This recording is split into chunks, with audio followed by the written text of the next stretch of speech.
The topic, my dear brother and sister, today is a unique topic. We're not going to speak about children, and we're not doing about ourselves now. Everyone about your own self. How to be a legend.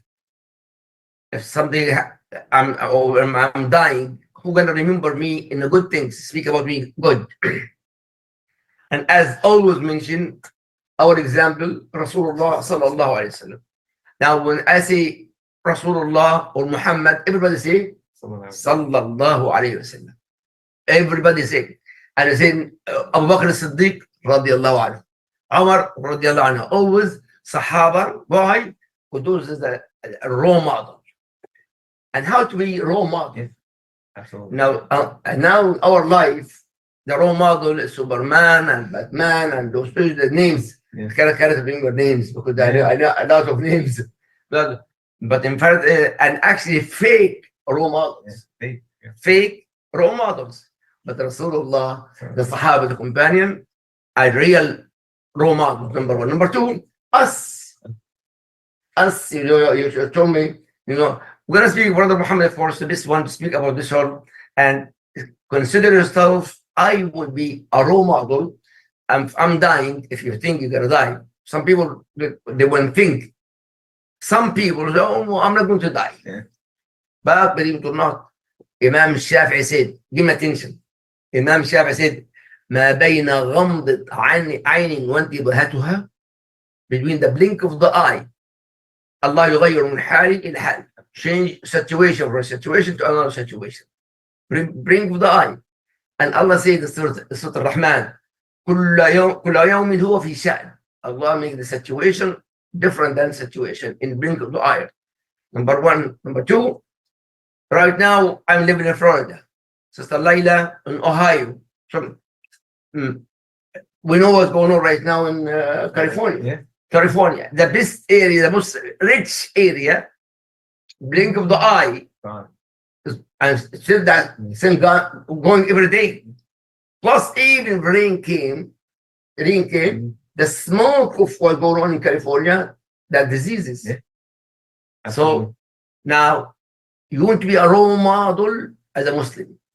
Brother Muhammad, let's speak about this. Assalamu alaikum first. Always good to see you. Inshallah. Please, brother. I think, like you said, one of the things I do in my groups when I talk to the older kids, especially the older kids, younger kids, middle school, high school kids, they're not really in that mindset right now. But when you're talking about the older kids, right, and parents, I always kind of, towards the end of the conversation, towards the end of the group, I always say, I want you guys to really think about if you die tomorrow.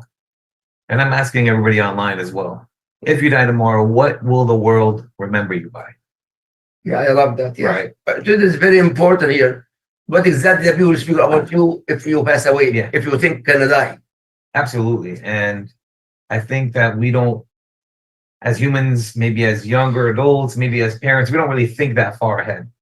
We're thinking now, like, I need to make money, or I need to go to work, or I need to get the best car, or, we're thinking like right now, but we're not really thinking if something happens to me, like you said, in the blink of an eye, things change like this. Yeah. I'm pretty sure there's a lot of people on here who can relate to that, who 1 minute they're having the best time of their life, and the next minute they get into a car crash or something happens, or, inshallah, nothing ever happened, bad to people, but you never know.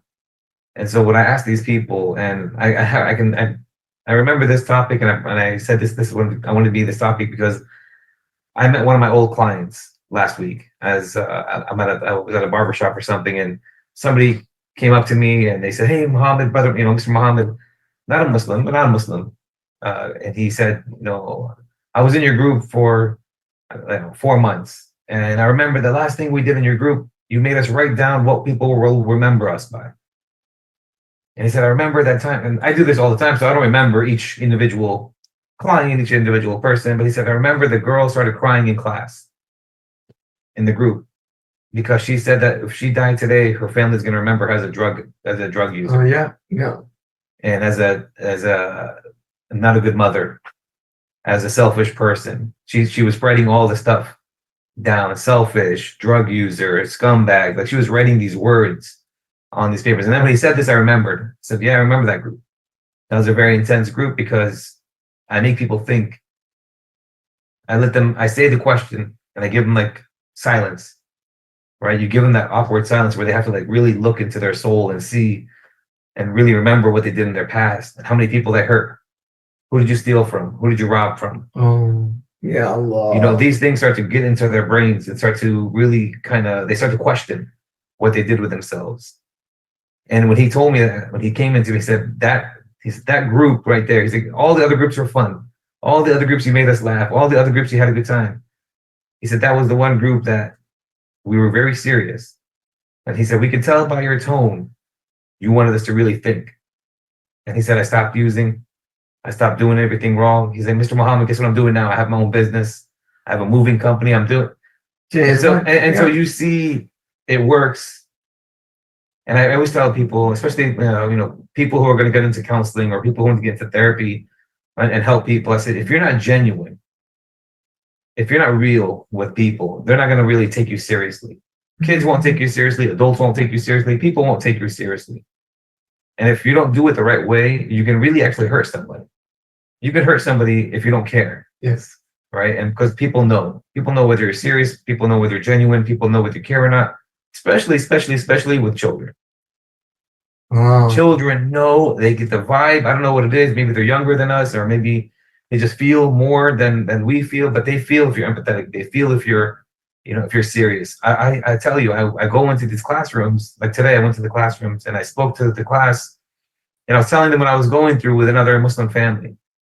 And we were laughing, we were joking. I said, listen, I want to tell you guys something serious right now. That, the teachers out of the class. And I started telling them about the family that I'm dealing with, where the mom left and the dad left. They were fighting with each other. They left the kids by themselves, and I have to see what's happening. And I know if I get, the government involved, they're going to split the kids up and they're going to split the family up. And so I'm trying to avoid all this. And you see the kids' emotions that are listening to this, to me telling them. The girls start to tear up. The boys start to say, well, yeah, I have it bad, but I guess I don't have it that bad. They start to hear these things that are going on the outside, and they start to really feel the story that I'm telling them. So kids can feel. Yes. Right. Yeah. And so when I talk about, to parents especially, what are your kids going to remember you by when you die? Right? You're going to die tomorrow. What are you leaving behind? I'm not talking about money. Mashallah, you have $1 million and you leave your kids $1 million. That's great. But what are they going to remember you by? Are they going to remember you as the dad who always yelled at my mom? Are they going to remember you as the dad that was never around, that you were always working 24/7? Yes. Are they going to remember you as the guy that always called your kids stupid or dumb or ignorant? Is that what they're going to remember you? Or are they going to remember you as the dad that was always there? The dad that was always helping, the dad that was always guiding. Very important. Yes, I agree. Ya Allah. And I think we always emphasize the mom, right? We always say, because mothers have the most control in the house. But I don't really think we emphasize fathers enough as well. The importance of a father figure. So especially with the men, when I talk to the guys, the dads, the men, I always say, like, you're going to die tomorrow. What is your son going to remember? How is your daughter going to remember you? Yeah, I agree. Right. And so when you say to your daughter, your dad passed away, that daughter, does she know what kind of man to look for? When a man comes and asks her for her hand, what is she going to know? How is she going to ask? What is she going to look for? What kind of, personality? What kind of, does she know? Does she know that a dad is supposed to, or a father or a man is supposed to treat her right? And this is how we treat a woman in Islam? Or is she going to say, well, my dad, I remember, he passed away when I was 12, but I remember him and my mom always fighting. So maybe if this guy yells at me, it's normal. But that's not normal. Oh, the kids unpacked what they were going in the house.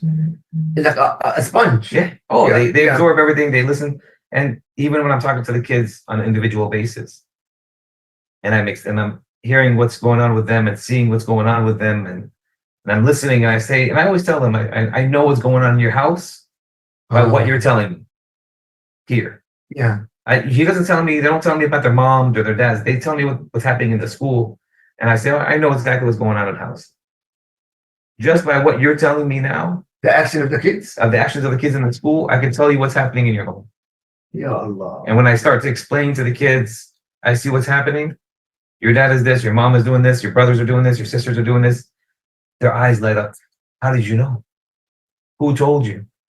I didn't say anything. No, I don't need you to tell me. I'm telling you what I hear and see what you're doing here in the school. I know what's going on at home. Wow. And So you have to fix the house. So a lot of the kids, I guess what parents don't believe, what don't know or don't realize is whatever you're doing on the house, they're going to take it to school. They're not going to say, my mommy and daddy are fighting every day. That's why I'm acting like this. They're not going to say that. They're not going to say, my brothers and my sister, they're never there, or they always beat me up. They're not going to say these things. Because to them, that's the normal way of living. Right? It's normal. It's not a big deal that my mom and dad yell at each other all the time. It's not a big deal that my dad hits my mom. It's not a big deal that my brothers hit me or my sister. That's normal. Isn't that what normal brother, sister, mommy, daddy relationship is? No. So if that dad dies today, is that what these kids are going to remember? Yeah, Allah. So I kind of always push that I always emphasize that with the adults of understanding that, when you go tomorrow, do you really want your kids to remember you like this? Or how can we fix to where you want your kids to remember you as something better? Right? And I always kind of push it with the Muslims. Non-Muslims, I don't push it because I can't, because I'm working. But with the Muslims, I always push Islam. Who do we remember the most for the last 1400 years? And who do we follow the most? Yes. Who do we still talk about? Very sad. Right? And so when you put them into perspective, even with the adults, because yes, they go to the masjid, they pray Friday prayers, they go to the masjid during Ramadan, mashallah, but they go as a force of habit. They don't go because they a lot of kids. Yes. Not just the kids, even the parents. Yes. Right? In Ramadan, masjid full. Oh, of course. Second day, empty, especially when there's free food. Yeah. But that's how you get the people to come to the masjid. So when I explain to the parents that if you're going to the masjid just to go, so people can see you at the masjid, is that really? But for the masjid, as me in charge of the masjid, the problem is not the people. With all my respect, every imam, number one, and every community in the masjid community have to work. I mean, for example, how in the masajid, the problem, the majority of the masajid make an election. And those boards, I challenge you, for example, in our area, I challenge you, everyone in our area, in the board, know about knowledge about Islam. They don't know. I challenge you. And that means that's the problem. Well, it's more of a plus popularity. The imam, if the imam can control by the board, don't worry about the community is gone. Yeah. But if the imam have a knowledge, and the imam give knowledge to the community with respect and honor, of course, and honor, the problem is solved. Well, here's my take on the masajid. I heard a couple imams, they talk about this topic, when I go to Fridays, because I go to different masajid on Fridays in the county, for my work, and also I like to see the different masajid and see the different imams and see maybe there's an imam out there that's going to talk what needs to be said, what needs to be said about certain topics and what the topic is today. And are you going to talk about it in the way that you're going to grab the attention of the kids, grab the attention of the people? Because that's what you get. You have that 1 hour with these people. 1 hour with these people. So how are you going to push this? And I listened to this imam talk about this. The same topic we're talking about right here. What will you be remembered as? And he brought up the stories. He brought the Prophet. He brought up all this stuff. But he was so dry in his presentation. He was very blah, very boring, very monotone. So I take time and I look around the masjids, and you see the guys on the walls, and they're sleeping, and so you, as an imam, as a public speaker, because I do a lot of public speaking. I go to the different masjids, I go to different schools, I do a lot of different public speaking events. When I'm doing public speaking and I'm up on top and I'm watching my crowd, I'm seeing the crowd, right? Because you're looking down and you're seeing everybody. If I start to see 5, 6, 8 people falling asleep, I'm doing something wrong. I agree. right? Yes, So I yes. need to step up my game and say, okay, look, and you raise the tone up. You bring some excitement. You wait one person, two people, I get it. Maybe they had a rough day at work and they're falling asleep. But 8, 10, 12 people falling asleep while you're giving the lecture for Friday prayer, you're doing something wrong. And Yeah. so we have to talk about these certain topics in a certain way, right? When you're talking about Ramadan coming up, because all the kids in the masjid and the schools, when I go to Yeah. them, when Ramadan's coming, Brother Muhammad, please don't talk about fasting because we just talked to the Imam about fasting. We don't need, we're so tired of it. Yes. We Yes. know that we have to fast, brother. I'm like, oh, okay, I'm not going to talk about fasting. But, and then we talk about other stuff. And then I say, hey, just a heads up, guys. Just so you guys know, for my Ramadan, I know you guys don't care about me, but I'm going to tell you what I'm going to stop doing is and I tell them the month of Ramadan is going to be my start to change this habit. And then I leave. To be a legend. To be a legend? Yeah. Yes. To be a legend. I'm going to change this. I'm going to change that. I'm going to stop. And so so one of the last year's topic, when I talked to them about when I talked to the kids about Ramadan, I said, my goal this Ramadan is to try to go to different masjids for Taraweeh. That's going to be my goal. And, they don't want to hear this, that's about. Give me a goal that you guys want to accomplish. And, mashallah, you have some kids that say, I'm going to try to read the whole Quran. And I have another, I'm going to try to make sure I don't sleep during the day. I'm going to try to keep working. I'm going to try to keep studying. I'm going to try to keep focusing. Okay, good. Alhamdulillah. The little things, maybe to me, to you, to the people out there, little things of staying awake all Ramadan, like staying awake all day, not sleeping and cheating. They consider sleeping during Ramadan days cheating. A lot of people, actually, kids, even adults, I don't know, but then mostly kids, after Fajr, you sleep until Maghrib. Especially on Saturdays and Sundays when there's no school or when they take off. What is the benefit of fasting? And so what about the Salah? What about the Salahs? what about the feeling of hunger, the stress of But also, with all my respect, brother, household. The household, of course. The household is the biggest thing. And so also, and this is talking to the kids, they'll tell you, well, my dad said the imam over there is not good. Or my dad said that this. And so I get frustrated with the parents when you're talking about these kinds of things to your children, right? Because let your kid get his own judgment on the imam. Don't throw your judgment, because that imam might not be good with adults. He might not know how to relate to the older people, but he might be really good with the kids. So you and pushing your idea on this imam on your children is going to really impact that kid. Now he's going to start to think, and this is one of the things the kid told me. I said, why do you have a problem with this teacher? Well, the other teachers told her to watch out for me because last year I was a bad kid. So the other teachers told the new teacher that you're a bad kid. So now you were going to give her yes, I am a bad kid. You're going to show her, yes, the teachers were right, that you are a bad kid. No, I might as well be because all the teachers told her already. Ya Allah. And so I said, no, this is crazy. Yeah.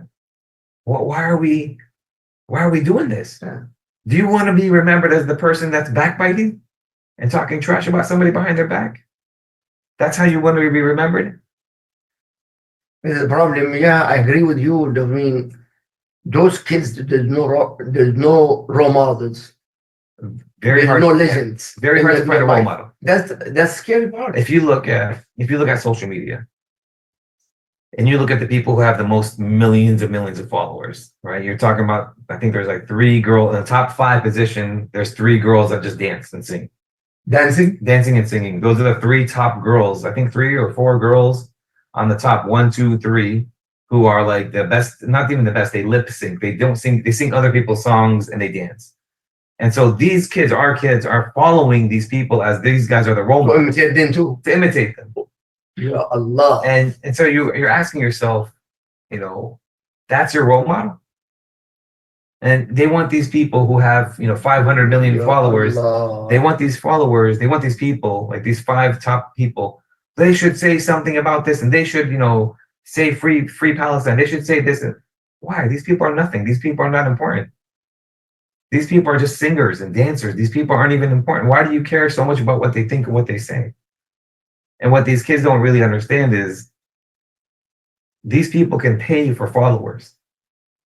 right? There's people out there who you can get, hey, give me $20 and I'll get you 10,000 followers. Give me $50 and I'll give you 15,000 followers. Really? Yeah, it's a thing that they do in Instagram and all that stuff. If they want to boost your profile, if you want to do, there's ways of doing these things. So I have to explain to these kids, these aren't real role models for you. These are not real people. You think these people care about you? You think these people really, oh, I see Brother Muhammad, he needs a house. You know what? I have $1 billion. Let me go buy Brother Muhammad a house. They don't care. They look at people like Elon Musk and they look at these people who have all this money. Oh, Elon Musk and Trump, they're going to fix the world. These guys don't care about you. These guys have enough money to give everybody $1 million and buy them a house. You think they're going to do that? They can solve all the problems with all the money they have. You think they're going to do that? No, because problems that we have make them money. Yes. So I have to explain to these kids, like, get out of that mindset. But also parents. It's not all kids, kids, you know. Yeah, we talk about the kids, but the parents, they do the same thing. Oh, this guy's going to save they're going to go to the Middle East. They're going to stop all the wars. Who are you kidding? The only person that can stop all the wars and the person is Allah subhanahu wa ta'ala. Like, No. We don't even care. Like, we don't even help ourselves. How do we expect Allah? I have to help myself to do something, to be a legend.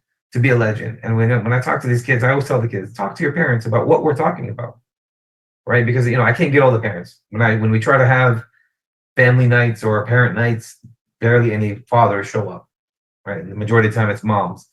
And so I even say, let's go later in the night, like 7 o'clock. I'll leave work and I'll come straight.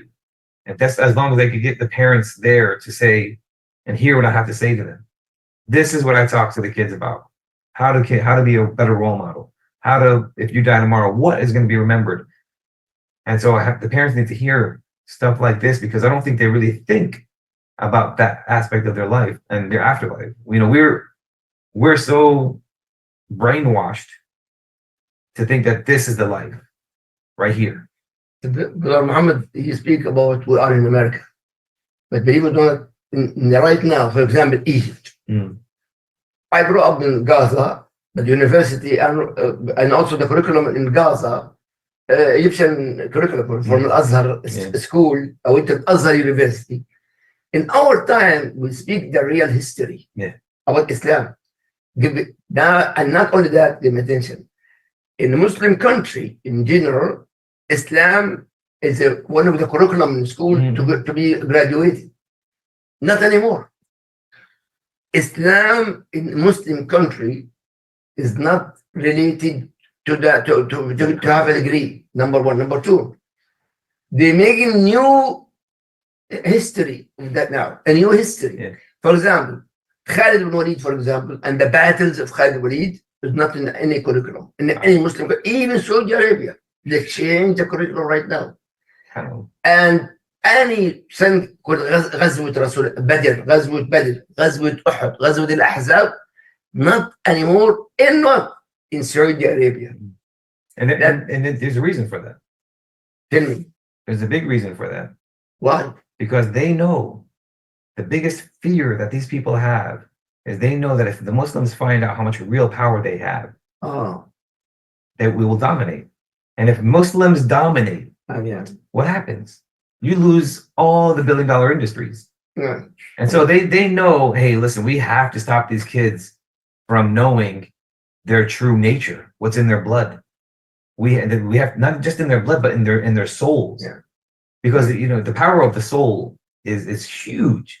And when you have that connection to a brotherhood, a sisterhood, an ummah, when you have that connection with an ummah, their biggest fear is that they're going to be, what is it called, a Pan-Arabia or something, where all the Muslim countries come together. United. Yeah. They did that on purpose. They came in with a crayon and they drew a line and say, this is Algeria, this is Morocco, this is Egypt, this is, they did that because they know that we have to separate everybody and have them think, well, I'm Lebanese, so I'm cooler than you, and I'm Syrian, I'm cooler than you, I'm Saudi, so I'm cooler than you. So they have they divide you because it's easier to conquer. Divide and conquer. You just mentioned Algeria. Algeria, and who's the neighbor? Tunisia. And Morocco.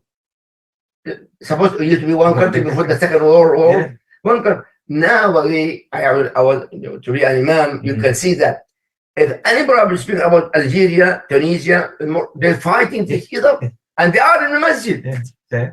As far as this kind of nationalities, that we were not united. We're not brother. No. We're not even Muslims. No. Why? But Allah said that in the Quran. So, كلكم بلاد. يعني سبحان الله, Rasulullah, the example. The first and last Hajj. The first and last Hajj, Rasulullah sallallahu alaihi wasallam was in Arafat. He gathered all the Muslims, 120,000 Muslims. Rasulullah. And he said, Ya ayyuhan nas, O man, inna rabbakum wahid, your Lord is one. Wa inna abakum wahid, Adam alayhi salam and Hawa. Kullukum li Adam. All of us belong to Adam. Wa Adam khuliqa min turab. Allah created Adam from sand. And the key here, there is لا فرق بين عربي وأعجمي. There is no difference in Arab and non-Arab. أسود على أبيض, white and black and black. We are, and the key, إن أكرمكم عند الله أتقاكم. The most honorable Muslims, taqwa and fear of Allah. We don't have this. We don't have this. And even if we can get, and you know, I kind of sometimes I feel like I'm just spinning my wheels and I'm not going anywhere. But we have to work. Now, Sunnahfollowers, social media, how to fix this to be brotherhood united? You're talking about taking hundreds of years of separation and trying to push people back together again. How? Right. We need steps why as an imam and teach here and there and teach. One of the biggest things that I think we, and actually as a parents too. As parents, yeah. I think if it goes all the way back to the Quran, like it really. I mean, I know when you say that, there, you know, some people are like, oh my God, he's always bringing up the Quran, the Quran, the Quran. But if you really understand the oneness of what the Quran is and how we're all basically the same, like we're all kind of reading the same, we're all doing the same. And so I can't get with the parents. I can't get with the grandparents because their mindset is khalas, leave me alone. I'm 30 years old or 40 years old or 50 years old. I've lived my life like this. You can't change my mind. I can't change your mind. Let me fix your kids. Let's fix the kids' mindsets. Even if you don't believe it as a 50-year-old man or as a 40-year-old man, you don't believe what I'm telling you, just pretend for your kids. Let's pretend that we're one ummah. Show your kids that it doesn't matter who's black, it doesn't matter who's white, it doesn't matter who's tan, it doesn't matter who's Palestinian, it doesn't matter. Because at the end of the day, we're Muslims. Right? So the best thing is when I go into that school and I talk to the kids and I'm like, we're Muslims, we are.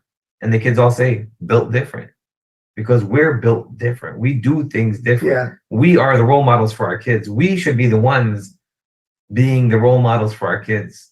Not social media, not these dancers, not these singers, not these football players. I want to be like, you know, LeBron James, or, you know, they call it football players, basketball players. No, those are just people making tons of money to distract you from really what you need to be doing.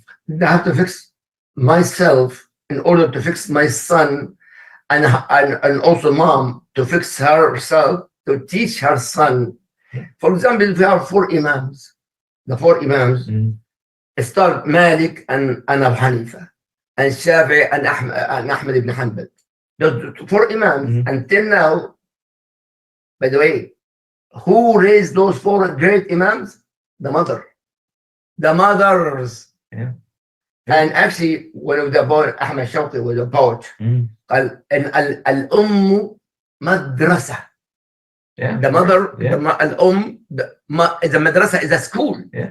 إذا أعددتها, if you prepare the mom, أعددت قوما, you will have a great nation. The key, our moms now, and our sisters now, our daughters now, the dunya more than life. Well, when you not a future. When you talk, and I talk to moms. I talk to a lot of moms. In the line of work that I do, they get so focused on their careers and their jobs and their careers. The moms, yeah, the moms' careers, the moms' jobs. Oh, well, I want to go to school. I want to get this, and I totally understand that. I respect that. I get that. But when you're doing that, when you're focusing on that, something's gonna get lost. right? When you spread yourself out to, careers, jobs, friends, you're gonna lose. Something's gonna get lost. Yeah, Allah. And what I've noticed is the majority of the time, it's the kids. The kids get lost. Well, my kid, he has a PlayStation. He's playing video games all day. So while he's playing video games all day, I'm going to study, and I'm going to read, or I'm going to work, or I'm going to get money. Really? That's your answer? Go watch video games or go play video games? Well, I do. And I get it. Sometimes you got a single mom who needs to work, who needs to make money because of whatever the situation is. I get all that. But that's, again, when it comes to not having the community to assist. Right. And don't get me wrong. I know there's brothers and sisters out there who take advantage of the situation. Right. Or, you see a brother or sister who's in need and you try to help them. You get them on their feet. You give them money. And I see the messages. They do. They'll give somebody some money. Here's your rent. And you'll see in the group, the chats. Hey, this brother's going through a hard time. Can you guys donate to his rent? And we'll donate to the rent. And then again to the rent. And again, come on, brother. We got 4 months of rent for you. You have to have something in the works to get a job. Yes. You can't keep depending on other people to help you. That's haram. You have to do something. Unless you have some type of health issues or something going on, you got to work. You got to make a way as a zalama, as a man. You got to figure out a way to take care of your family.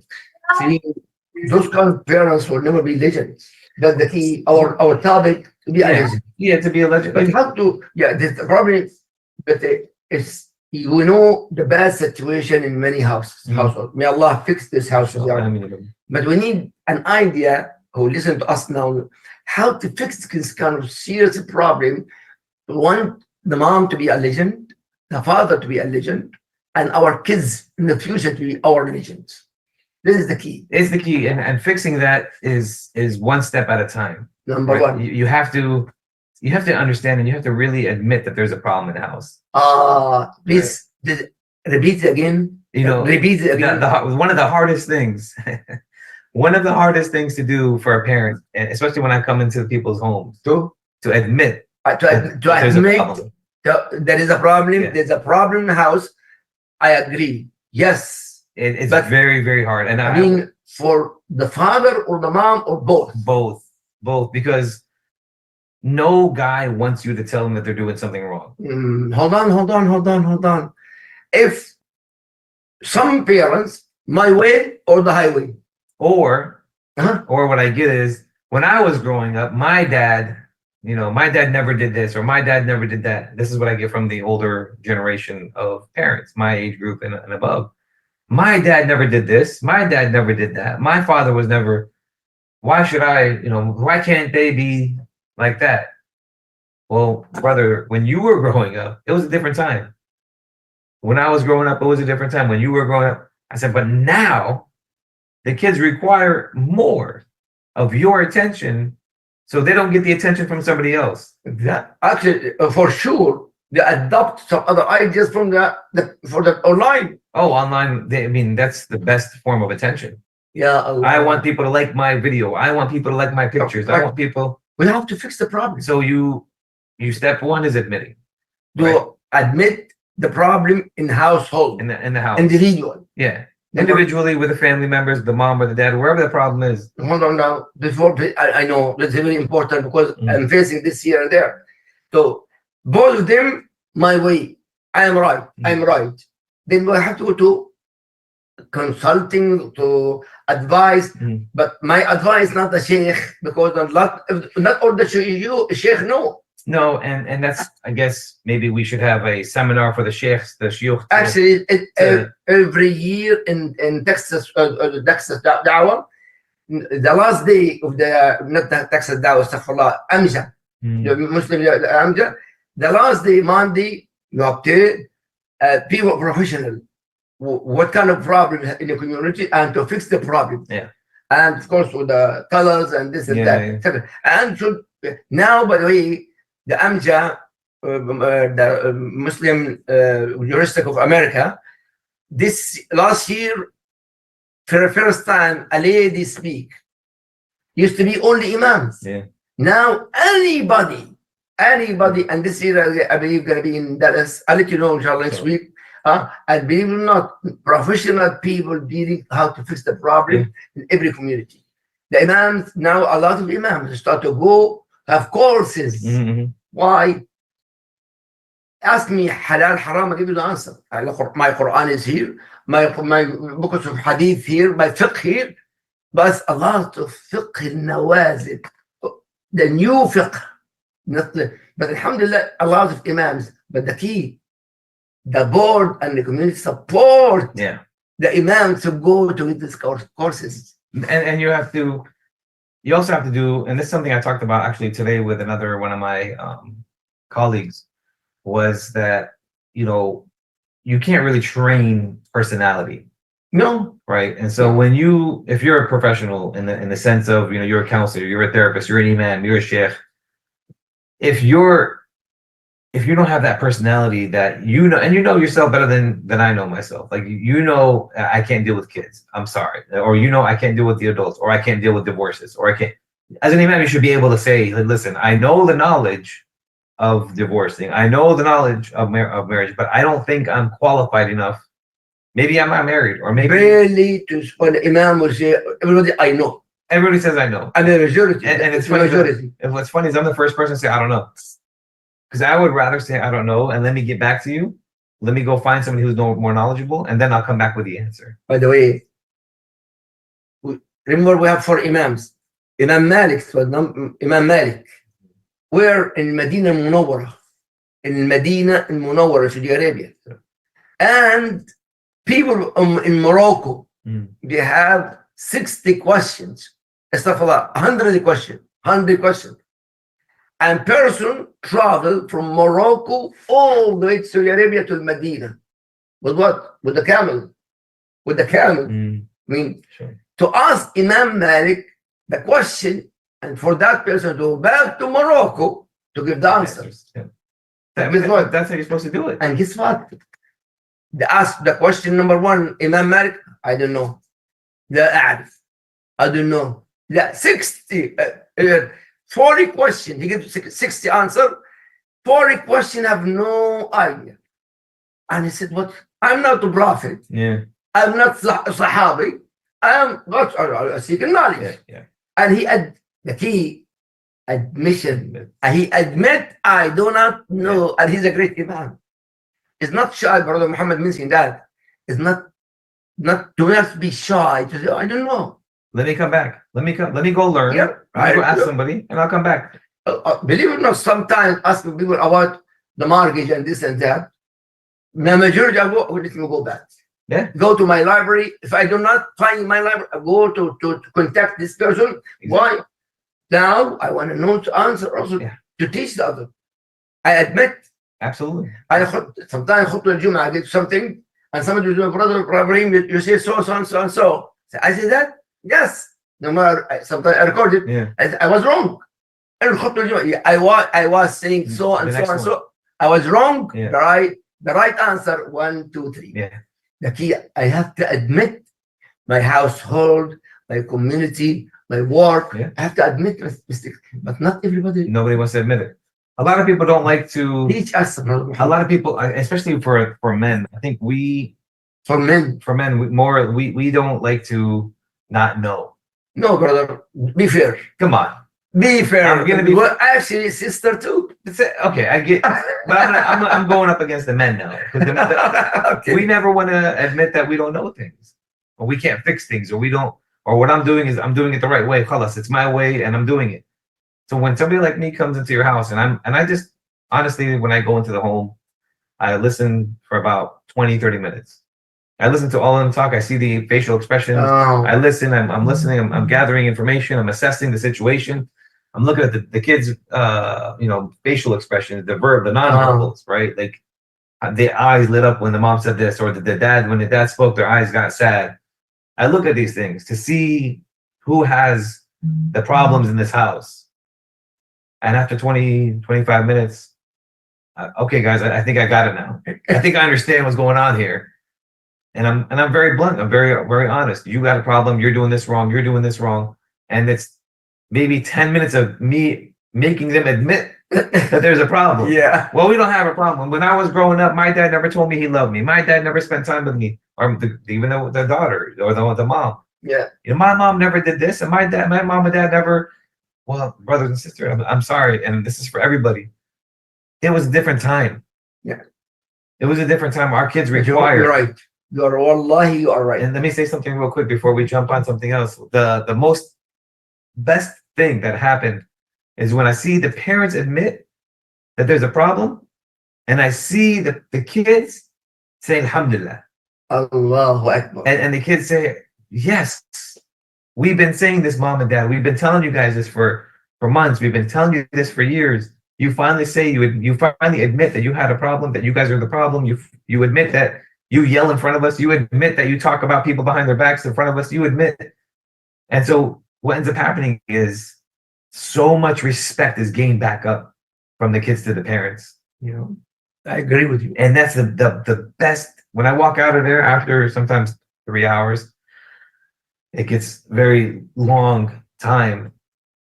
When you leave and you see and you feel when I walk in and there's tension and there's anger and there's frustration, Yeah. and then when I'm leaving, it's like they feel good about each other. Relief, yeah. They love each other. The crying, the tears, and then the father or the mother who walk me outside and say, you know, brother, we wouldn't have been able to admit that we had a problem until you pointed out like the way you Admit. Yeah. Brother, when people come to me, problems, Mm. husband and wife mostly, my husband and wife, wallahi, the key here, I do what I do. By the way, I never went to the course to that. I'm planning to go for the course, by the way. Inshallah, that's good. Yeah. But something very important, very, very important here. The couple come to the house, to the office, or sometimes to the house here. Yeah. But my rules here, the husband, speak, the wife speak, and only speak, and she speak, and I give actually a notebook, and write what you want, and give who gonna speak. She speak. Normally she speak. She speak, and finish. Yeah. Me, I just notes, and then the man speak. He what? The key. Both of them they listen to each other. Yeah. They listen to each other. Yeah. And back and forth. I didn't speak. Mhm. I'm supposed to fix the problem in the end. But in the beginning, I didn't speak. Yeah. I speak. Most likely, in what? Take it to Bahama, have fun. Yeah. Yeah. They fixed the only problems. The key what? Talking. Give attention Yeah. Communication. to go conversation between Yeah. the couple. The kids as well. Yeah. And see, that's what I notice is that the mom and dad, when they talk, they don't know how to talk to each other in a way where you can hear each other. They're talking to talk, and they're listening to react. They're not listening to really hear what that person is saying. So when you give a chance to a mom to have her say, don't interrupt, let her say her piece. Okay, you spoke. Now it's his turn. Let him speak. And when you have that chance, hey, no interrupting. You know, and you put that control. You have that third person, because I tell people, I don't succeed. If you succeed or you fail, I don't get anything. You're not paying me. Yeah, I agree. All right. And so I'm not here to one way or the other. I'm here to make sure you do succeed, because I know that Shaitan loves to break up a family. Absolutely. I know it. Like you feel it. When you walk into a house that's fighting or that's arguing, you feel the tension and the anguish and the depression and the anxiety in the house. You feel it, and to me that feels evil. So what I tell the parents and what I tell the kids, and when I end the conversation with everybody, when I end the conversation with all of them, the one thing I end the conversation with is, you admitted it, you guys got a problem. That's the first step. Great. Next step is, hey, let's fix this little by little. Let me show you how to fix this. Now I see, because every problem is different, right? So there's no one size fits all. You got to first admit you have a problem. And once you find the problem, once you find the problem, then you can kind of fix it little by little. But you got to know the exact situation, the exact problem. And when you learn how to fix that problem little by little, I tell the parents, now, the last thing that you got to really ask yourself, and it brings it back to the topic that we're talking about today, is, if you die next week, how will your kids remember you? Because now you got the problem. You fixed the problem. You're going to fix it. You got a week, 2 weeks. So you gather all the information. You know what's going on. Do you want your kids to remember you guys are constantly fighting, or do you want to say that when you pass away next week, you know what, my mom and dad, mashallah, they got back together. They were doing so much better, and they were fixing things, and alhamdulillah, they were good before he passed, or before. So ask yourself that question, and I leave them like this before I walk out of the house. What do you want your kids to remember you by? Yes, I love that. It's a very, very important point, brother and sister. Brother Muhammad just mentioned something. Muhammad Ziyada said the shaitan want to destroy the family. Big time. And Muhammad sallallahu alaihi wasallam said the same statement. Alhamdulillah. Muhammad Ziyada here and Muhammad sallallahu alaihi wasallam. He says shaitan job to destroy family, destroy divorce, a problem and family. And unfortunately, the shaitan wins a lot. It wins a lot. That's again, it goes back to we're not built for this world. Right, Muslims, we're built for the next world. Yes, and so for eternal life. So when you think about the alcohol, the drugs, the pornography, all the haram that's out here, that's free, or that's cheap, or that's fun, right? That's fun when you see all that. And even if I tell like people I know that don't believe in a God, I tell them, like, look at all that. You don't believe in a God, that's your, you have the right to not believe in a God, but you gotta believe in a devil. You have to see all the evil that's happening right now. Yeah. So if there's a devil, if you believe that there's a devil, then there has to be a God. So even if a person who doesn't believe in God, if they look just around the corner, how many clubs do we have? How many alcohol stores do we have? How much haram is right around the corner from our houses? How many haram is right around the corner from our masjid? As you're talking about in America. In America, even go down, man. Same thing. There's a church. There's a church over there. There's a masjid over there. And there's a liquor store right there. I mean, we can't. Our Muslim. We can't even say Muslim countries anymore, right? Because I agree with. I don't want to be offensive to anybody, but our Muslim countries that are supposed to be our Muslim countries have been so westernized. Yeah. Right? Because they want to be like everybody else. They want to be fun. They want to be imitating. Right? Right? Prophet Muhammad told us, but the brother before the time, because he running fast, I just Brother Muhammad, it's very important how Sunnah-followers here, social media, everybody watching us right now. How I want to be a legend. I want my father, my kids, my community, my community to speak about me. Oh, Ibrahim died. But he was doing this. He did this. He did that. For example, more than 35 years, I was an imam in Bokarton. The one he helped the masjid financially and engineer. His name, brother Tasneem Eddin from Miami. He came just to say. Until now, we just mentioned about a masjid, how the masjid, oh, may Allah give rahmat to Brother Tasneem. I remember that. Yes, imagine how many years. Yeah. More than 35 years making dua for him, and he's passed away. And actually especially him, many masjid in the area, same thing. He helped the engineer. He actually the engineer for the Miami airport. He's mashallah wealthy, and he helped until now. And he memorized the Quran too. Yeah. We need people who just about Tasneem, Rasulullah, Abu Bakr Siddiq, Umar, Uthman. Those are great Sahaba. To be a legend. I want to be a legend, Brother Muhammad. So a few minutes before the question and answer here. How everybody here, please. Every community is different, right? Every community is different. Every community has their own different needs. Yes. Right. And so it's not one size fits all. You have to know what your community needs, and if you can supply that need. I mean, you're talking about imams here. Imams. No, parents. No, I'm talking about parents. I'm talking about everybody. Everybody can. Individually. Okay. If you have a certain skill set, let's say, or a certain amount of money or a certain amount of something. Like, I don't have the money, so I want to be remembered as the guy that tries to help out as many Muslims as I can. With the knowledge that I have, with the skill set that I have, I'm going to be that guy. I want to be that guy when I die. I want the little kids that grow up. I remember Brother Muhammad Ziyad, that he did this. I remember Brother Muhammad Ziyad, he helped me with my wife. Brother Muhammad Ziyad, he helped me with my family.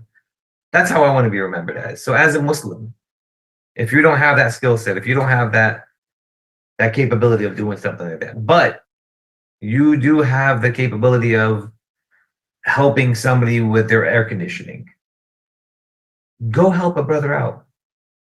You see a sister or a brother in need, you see a a Muslim mother that needs help, go help, go assist, go give them, a hand. If it costs you $200, $300, if you have that capability I'm not saying go graduate high school or go graduate college and then go help the world. Once you're taken care of, once you and your family and your life is taken care of, go help. Yeah. Go out there into the masjids. How many times? I don't know if the people here have WhatsApp groups like we have.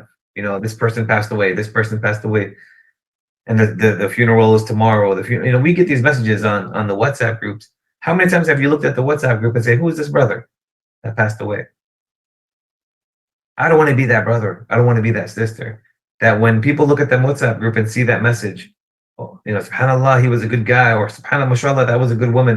She did so much of the masjid. She was always at the masjid. She always helped. She always did this. He always did that. Go find out what your community needs, and to your best ability, supply that need. In fact, Prophet Muhammad whoever هو من أعان Muslim. If you help a Muslim, if you help a person, Allah will help him in the gathering land and in the dunya. And that's what I need. Yes. And that's what I'm doing. That's what I push myself and I push my kids. And I do these things in front of my kids, in front of my children, so they can also see what I'm doing. So they can say, you know what, my dad was that kind of guy. I'm going to be like that. Yeah. So, brother and sister, I know sorry, we'll make it 1 hour. I didn't even feel it, wallahi. I was looking at the watch, forgive us, in 1 hour almost. But the key here, Jazallah khair, Brother Muhammad, briefly topic, how to be a legend. I want to be something, when something happened to me, even I'm not dead, but I'm alive. Yeah. But I'm sick, for example. And no one can help. If I'm helping now, that people will help me. My kids, especially my kids. Brother, also Muhammad, before we finish here, forgive me, about love. For love. My father, may Allah give rahmah to him, he's a sheikh, great sheikh. But and my mom, there is no way, if my father give me something, I give him something with him, أنا بحبك Ibrahim. I love you, Ibrahim. Imagine, I'm 63, I'm not a baby here. No. In my time, by the way, you have no electricity in Gaza. And plus, now my kids adopted that. My older son, Abdul Rahman, for example, 35 years. My 3 boys and my girls, my daughter. Every time, before Assalamu alaikum, I love you, Baba. بحبك يا Baba. So don't feel shy to your, especially parents, men. Don't feel shy to tell your daughter, your son, أنا بحبك, I love you. I think don't think it's a weakness. No, it's actually it's a strength. It's words matter. Yes. We talked about that last week, how words make a big difference, make a big deal. And when we talk about words, you can hurt somebody or you can love somebody. You can build somebody up or you can break somebody down. We're gonna rebuild ourselves to be a legend, inshallah. Sister Layla, she's sleeping. Oh, it's time. It's over anyway. No, sorry for that. I didn't know. I want to speak more about this. It's a good topic. It's deep. Any question, brothers and sisters, and Sunnahfollowers? Sister Layla.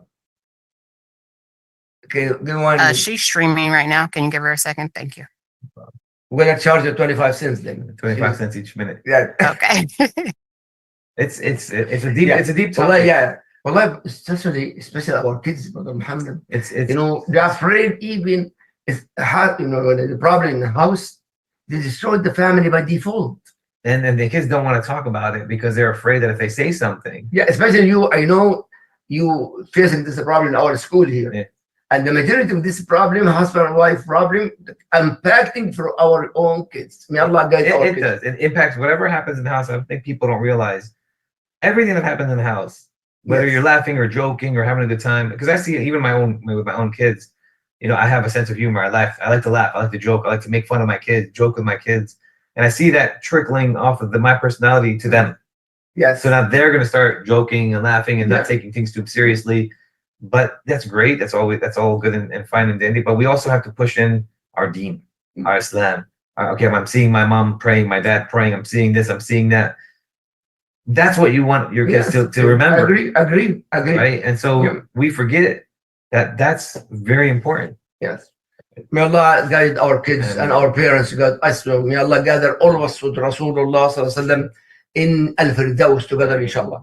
Brother and sister, inshallah, Saturday, 8 o'clock Eastern time, further time, I'm going to start tafsir al-Quran, the explanation of the Quran, and how to apply the Quran in our life. And tafsir the Quran, start from the Baqarah, inshallah. We finish al-Fatiha, finish al-Baqarah, Quran, inshallah, this coming week. May Allah subhanahu wa ta'ala guide us, all of us, to the right path, brother and sister. And don't forget, make a lot of dua for the people of Gaza. Situation today, actually, they're supposed to have some peace. Yeah. And they killed more than 70 families in Gaza.